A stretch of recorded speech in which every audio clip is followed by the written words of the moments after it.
जन्म से ऐसी हूं मैं, किसी के लिए शुभ नहीं, सबके लिए अशुभ। आप सबके लिए भी अशुभ हो गई मैं। नहीं मीरा, ऐसे मत बोलना। दरअसल हम सबकी जिंदगी में अक्सर जो बुरा होता है, जो परेशानी होती है, उसका जिम्मेदार कोई और नहीं बल्कि हमारी जाति है। इसलिए तुम दुखी मत हो जाओ। कल सुबह हम नई जगह जाएंगे, नए सिरे से नई जिंदगी शुरू करेंगे। देख लेना मीरा, तुम सब कुछ ठीक हो जाएगा।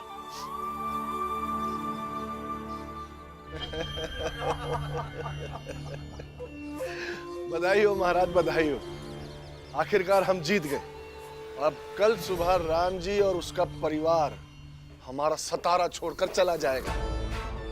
सच कहूं तो महाराज विश्वास ही नहीं हो रहा। वो भीमराव, उसका अभिमान है उसके जात के लोग। गोपाल ने उसी का उपयोग करके भीमराव के अभिमान को चकनाचूर कर दिया महाराज। आपका हीरा तो कारगर साबित हुआ महाराज। 100 सुनार की तो 1 लुहार की। हमारी परख पर पूरा यकीन था हमें, इसीलिए तो इस गोपाल को सातारा ले आए हम।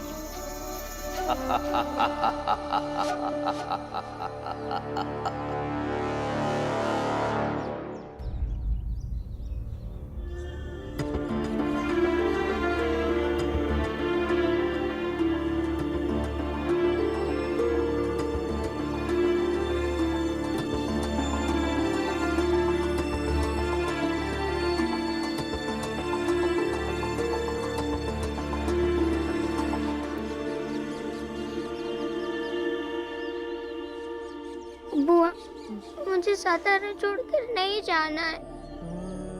यहाँ पर हमारी आई की यादें, हमारे बचपन की यादें, हमारी आई का बनाया हुआ ये प्यारा सा घर है। क्या हम कैसे भी करके यहाँ से जाने का रोक नहीं सकते? एक शर्त पर सातारा को छोड़कर जाना रुक सकता है कि बुआ एक ऐसे व्यक्ति के लिए विधवा संस्कार करे जो उनका पति था ही नहीं। क्या आपको ये मंजूर है? क्या आप चाहती हैं कि वो लोग जो विधवा संस्कार कराना चाहते हैं वो बुआ के साथ हो?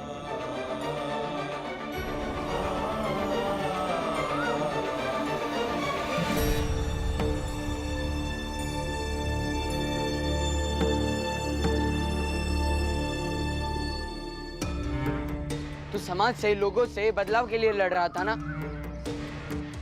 तू अपनी जात के लिए, सम्मान के लिए लड़ रहा था, तो लड़ ना। अब क्या हुआ? लड़ और कर खुद को साबित। बाला भैया, कोई भी लड़ाई अकेले लड़ी और जीती नहीं जाती है। वो अपने और अपने लोगों के भरोसे लड़ी जाती है।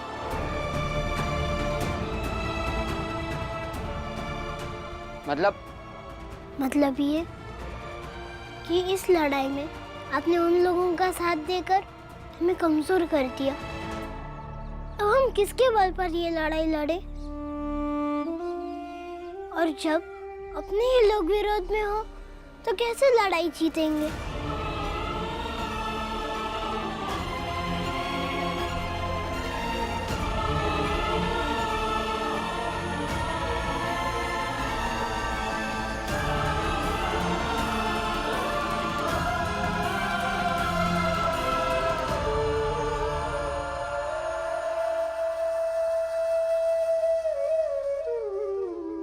सेठ जी, सालों का सपना पूरा होने की खुशी में भीमराव और राम जी को उसकी हैसियत दिखाने की खुशी में ये लीजिए, शरबत पीजिए। सच में ऐसा वक्त बार बार नहीं आता।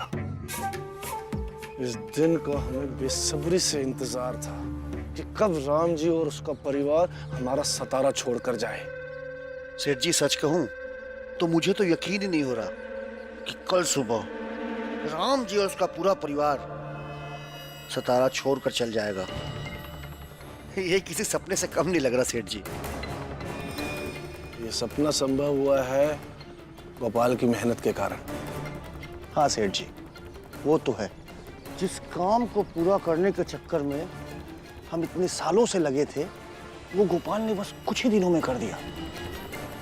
सेठ जी एक बात कहूं, इस भीमराव और राम जी के चक्कर में ना छोटी जात के लोगों का मनोबल बहुत बढ़ गया है। एक बार ये राम जी और भीमराव सतारा छोड़कर चले जाएं, फिर देखना कैसे मैं इन छोटी जात वालों का मनोबल तोड़ता हूं।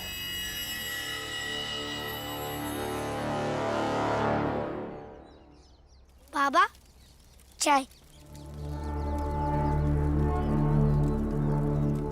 वाह गोपाल, तुमने भीम को उसी के भाई और उसके ही जात वालों से मिलकर हरा दिया और लड़ाई यही खत्म कर दी। जो काम महाराज ने सौंपा था उसे पूरा कर दिखाया। बहुत बहुत बधाई। कल सुबह राम जी और भीम के जाने के बाद हम लोग का काम भी खत्म हो जाएगा। फिर हम लोग भी यहाँ से चल देंगे। वो सब तो ठीक है, लेकिन जिस काम को करने में हमने इतनी मेहनत की, उसका मेहनताना तो हमें मिलना चाहिए। कुछ स्वर्ण मुद्राएं, कुछ सिक्के जब खनकेंगे तब ये बधाई और भी अच्छी लगेगी। महाराज से कहकर कुछ दिलवाइए हमें। बिल्कुल दिलवाएंगे। आखिर धर्म का काम धन के बिना कैसे होगा?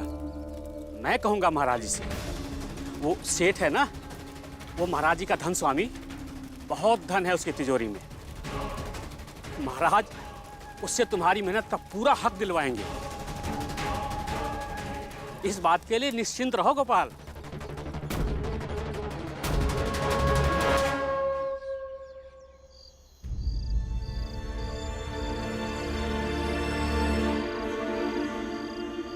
कौन?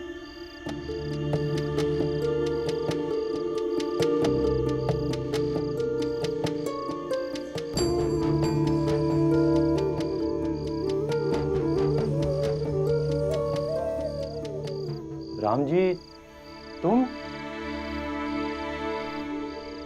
बैठो पुरंजन।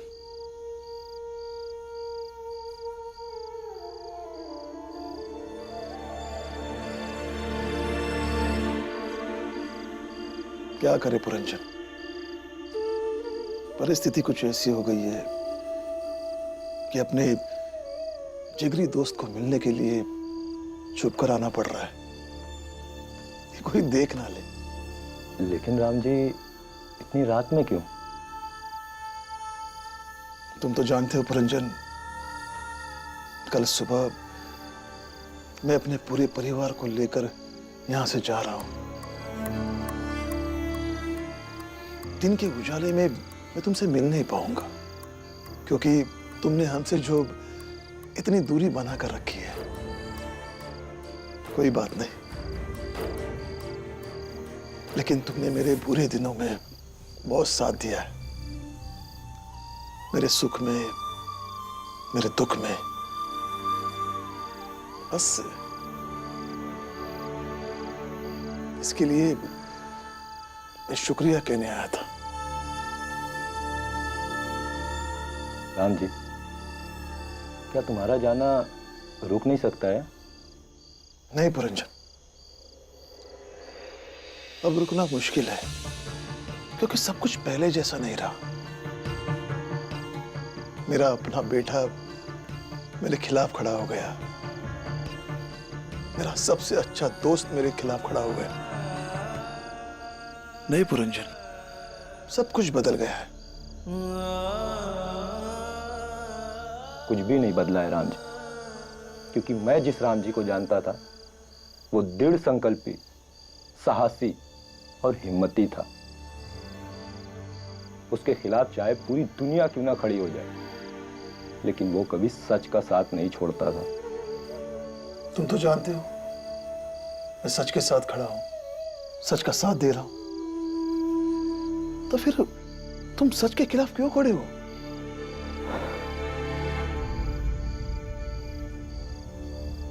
देखो राम जी, तुम चाहे इसे मेरी कमजोरी समझो या मेरी बुज़दिली, लेकिन मैं तुमसे एक बात का वादा करता हूं कि मैं तुम्हारा रात के अंधेरे में तो जरूर साथ दूंगा, लेकिन दिन के उजाले में साथ ना दे पाना मेरी मजबूरी है। 100 लोगों से अकेला मुकाबला करने वाला, लड़ने वाला, हौसला रखने वाला मेरा दोस्त अब डर गया है, क्योंकि सच्चाई के साथ मजबूरी में, चोरी से या रात के अंधेरे में देने से सच्चाई के साथ खड़ा होना नहीं है, बल्कि ये आपराधिक कार्य है। तुम्हारी बातों से अपराध की बू आ रही है। इससे अच्छा है तो दिन के उजाले में तुम गलत का साथ दो, उनका समर्थन करो। देखो पुरंजन, मैं तुम्हारा दोस्त हूं, इसलिए मुझे जो उचित लगा वो मैंने कह दिया। लेकिन एक बात जान लो, डर को मन के भीतर पाना अच्छी बात नहीं है, क्योंकि डर इंसान को निष्पक्ष नहीं रहने देता।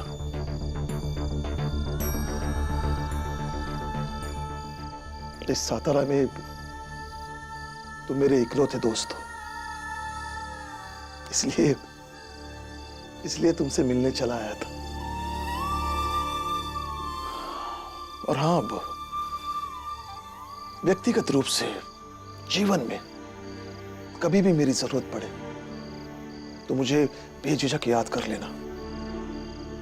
मुझसे जितना बन पाएगा उतना मैं करूंगा।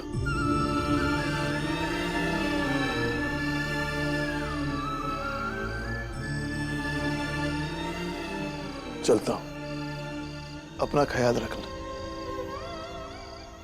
अगर गलती से मैंने कुछ कह दिया हो तो एक दोस्त समझकर माफ कर देना। कैसी बात कर रहे हो राम जी?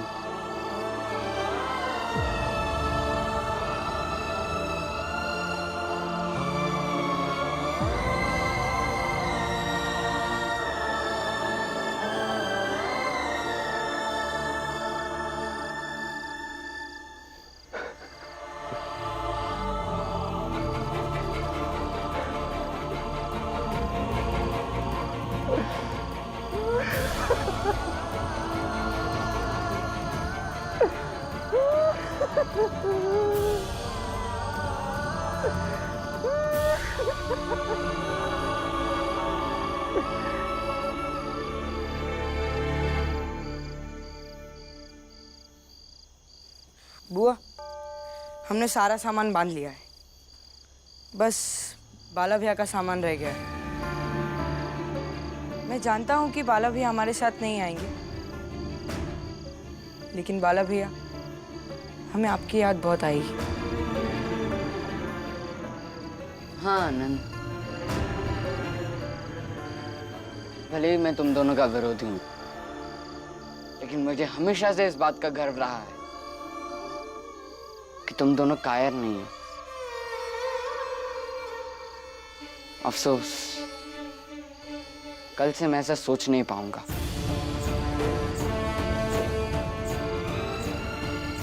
कल से मेरे मन में बस यही विचार रहेंगे कि मेरे दोनों भाई भगौड़े हैं।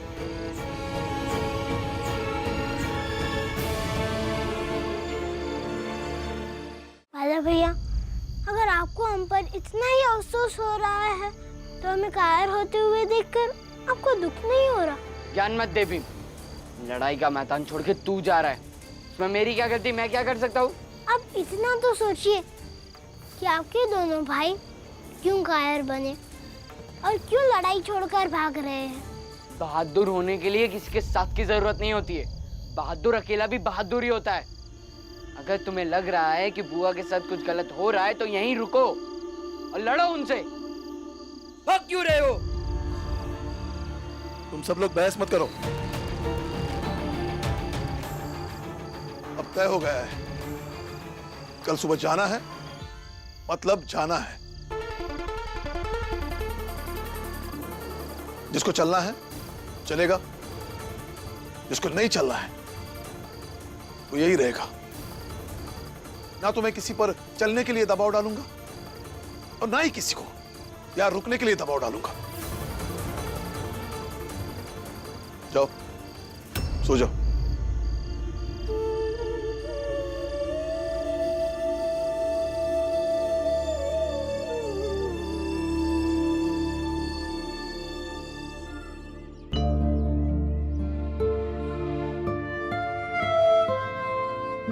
भीम, आनंद, तुलसा, मंजुला और बुआ को बुला कर लेकर आओ।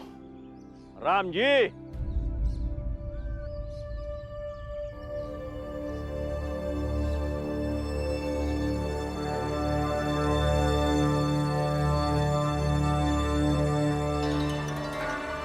हम ये सोच रहे थे कि इतने दिनों से तुम्हारे साथ टकराते टकराते तुमसे एक लगाव सा हो गया है,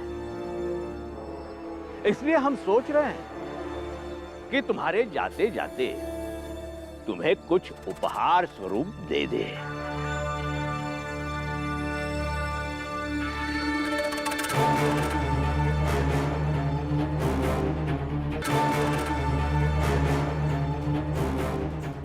देख लो, तुम्हारा उपहार देख लो।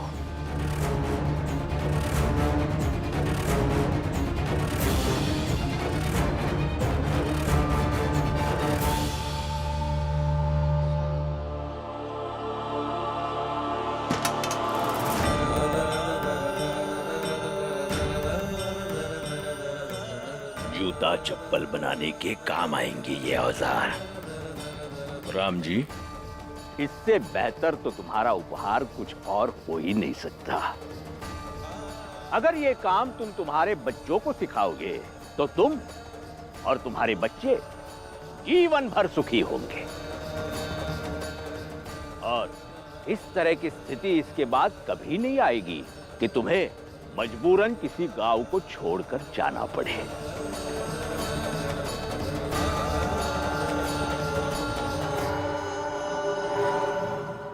देख क्या रहा है राम जी, महाराज इतने प्रेम से तेरे लिए ये उपहार लाए हैं, उठा ले, रोजी रोटी चलाने के काम आएगा। उठा ले। मैं फौज में नौकरी कर चुका हूं, रिटायर्ड सूबेदार हूं। मुझे जीने के लिए इस पेशे की जरूरत नहीं है और ना ही मेरे बच्चों को। लेकिन ये मत सोचिएगा कि मैंने इस पेशे का अनादर किया है, क्योंकि मेरा मानना है कि हर पेशा अच्छा होता है, हर काम अच्छा होता है।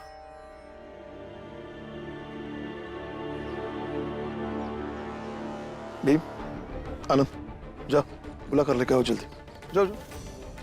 बाबा, बाबा,